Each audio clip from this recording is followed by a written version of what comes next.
জাতীয় সংসদ নির্বাচনকে সামনে রেখে নীলফামারীতে ধানের শীষের পক্ষে নির্বাচনী প্রচারণা শুরু করেছে বাংলাদেশ জাতীয়তাবাদী স্বেচ্ছাসেবক দল। ৭ নভেম্বর শুক্রবার বিকেলে সদর উপজেলার সোনারাই ইউনিয়নের ৭ নং ওয়ার্ডে অনুষ্ঠিত হয় এক প্রাণবদ্ধ নির্বাচনী সভায় সভাপতিত্ব করেন ১১ নং সোনারাই ইউনিয়ন স্বেচ্ছাসেবক দলের সভাপতি মাজিদুল ইসলাম। সভায় প্রধান অতিথি হিসাবে উপস্থিত ছিলেন সদর উপজেলা স্বেচ্ছাসেবক দলের সদস্য সচিব মোহাম্মদ আলী নুরানী। বিশেষ অতিথি হিসাবে উপস্থিত ছিলেন জেলা স্বেচ্ছাসেবক দলের যুগ্ম আহ্বায়ক তাজুল ইসলাম এবং পঞ্চপুকুর ইউনিয়ন স্বেচ্ছাসেবক দলের সভাপতি মমিনুর রহমান সহ আরও অনেকেই। সভায় প্রধান অতিথির বক্তব্যে মোহাম্মদ আলী নুরানী বলেন, দেশের জনগণ আজ পরিবর্তন চায়, তারা গণতন্ত্র চায়, তাদের ভোটাধিকার ফিরে পেতে চায়। এই দায়িত্ব এখন আমাদের কাঁধে।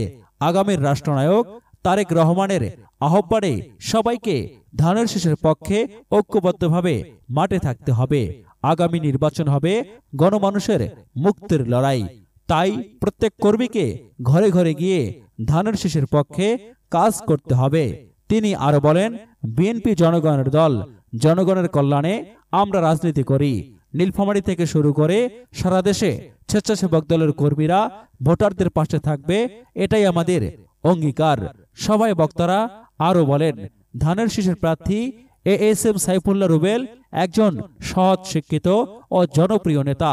তার হাত ধরেই নীলফামারীর উন্নয়ন ও পরিবর্তনের সূচনা হবে এবং আধুনিক নীলফামারী করতে আপনাদের মহামূল্যবান ভোট ধানের শীষ প্রতীকে আমরা আশা করছি। পরিশ্রম করে চলেছে।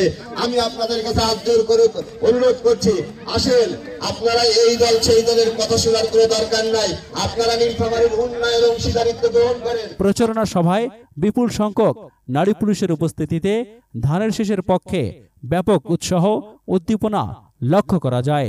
সভা শেষে লিফলেট বিতরণ ও গণসংযোগের মাধ্যমে নির্বাচনী প্রচারণার আনুষ্ঠানিক সূচনা করা হয়।